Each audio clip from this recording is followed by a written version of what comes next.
UPSC ने 2025 के prelims में इकोनॉमिक्स में एक ऐसा क्वेश्चन पूछा जो था तो बहुत सिंपल लेकिन था बहुत कॉन्सेप्चुअल। ये क्वेश्चन पूछा गया था बजट से बेसिकली, और बजट में बजट डेफिसिट के टाइप से क्वेश्चन पूछा गया था। इसमें आपको डेटा के रूप में रिवेन्यू एक्सपेंडिचर दे रखा था, इसके साथ साथ रिवेन्यू रिसिप्ट दे रखी थी, बोरोइंग्स दे रखी थी और इंटरेस्ट पेमेंट दे रखा था। आपको मैं बता दूं उसमें तीन चीज पूछी गई थी, revenue deficit, fiscal deficit, primary deficit.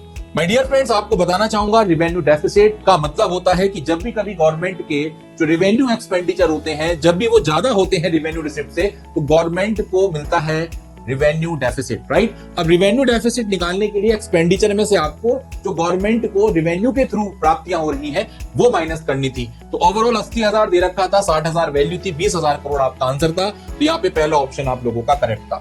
दूसरा क्वेश्चन आपसे पूछा गया था फिस्कल डेफिसिट का। फिस्कल डेफिसिट मैंने बहुत बार बजट में पढ़ाया है, आपको पता होगा कि जब टोटल एक्सपेंडिचर में से टोटल रिवेन्यू माइनस करते हैं, टोटल रिसिप्ट माइनस करते हैं, बट इस रिवेन्यू में बोरोइंग्स को हम एक्सक्लूड कर देते हैं। तो दोस्तों यहां पर याद रखिएगा, जो फिस्कल डेफिसिट होता है ये बताता है कि गवर्नमेंट्स को अभी कितना और पैसा बोरो करने की जरूरत है जिससे गवर्नमेंट अपने खर्चे चला सके, अपनी इकोनॉमी को सही तरीके से रन कर सके। तो सिंपल फिस्कल डेफिसिट एक तरीके से बोरोइंग के बारे में बात करता है, और यहाँ पे डायरेक्टली जो गवर्नमेंट की बोरोइंग दे रखी थी 10,000 करोड़ की दे रखी थी, तो हमारा फिस्कल डेफिसिट 10,000 करोड़ रुपीस हो गया। इसी तरीके से आपसे पूछा गया था प्राइमरी डेफिसिट। प्राइमरी डेफिसिट कुछ नहीं होता कि जब हम फिस्कल डेफिसिट में से इंटरेस्ट पेमेंट को माइनस करते हैं, और ये इंटरेस्ट पेमेंट वो होता है जो हमने पास लोन ले रखे होते हैं, उन पे जो हमें इंटरेस्ट देना होता है।